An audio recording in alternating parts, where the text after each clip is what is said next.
A year ago, a YouTube channel called The Healing Vet began as a quiet, methodical workshop. There was no narration, just the steady rhythm of hands wrapping fine thread around the guides of custom fishing rods. The creator focused on highly specific, solitary projects. He documented the assembly of 7-foot, 4-weight rods and the intricate application of Navy-themed decorative wraps. This kind of tactile, solitary labor offers a unique utility for disabled veterans. It provides a window of intense focus and absolute control, where the variables are known and the environment remains silent. While these crafts produce functional art, they serve as a surface-level coping mechanism. The physical precision of the workshop provides a temporary distraction, but it leaves the underlying trauma unaddressed. Physical hobbies have a ceiling. A workbench cannot regulate an adrenaline spike or repair the interpersonal damage caused by PTSD. 1 month ago, the creator reached that ceiling and announced an immediate pivot.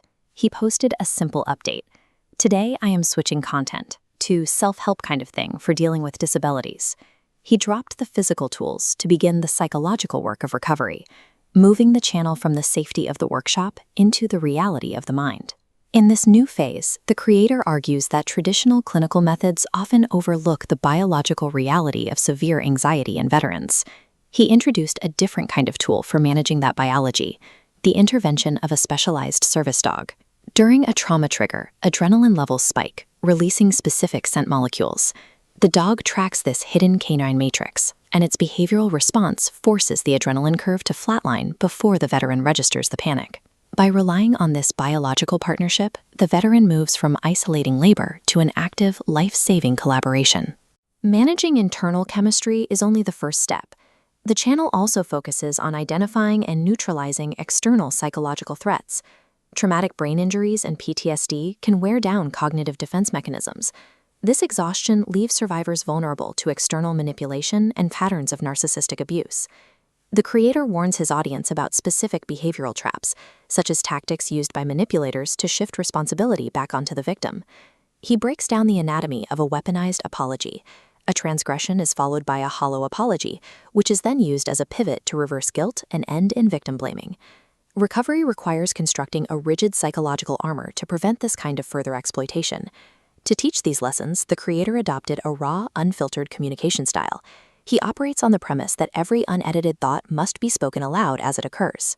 This messy, verbal approach is the opposite of the polished, silent environment of his rod-building era. He has found that the energy required to maintain a polished facade is energy taken away from healing. To stop masking the wound, he had to stop filtering the words. Healing requires personal movement. A dark mountain of trauma will not shift on its own.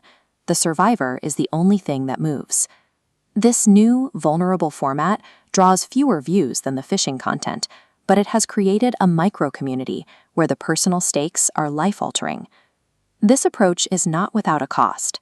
Attempting to help others often leaves the creator feeling torn apart by the public exposure of his own history.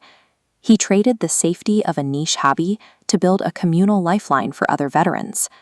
The Healing Vet demonstrates that recovery from trauma and abuse is not a static endpoint. It is a continuous, evolving timeline. A quiet, solitary workshop can be a necessary place to start, but it is rarely where recovery ends.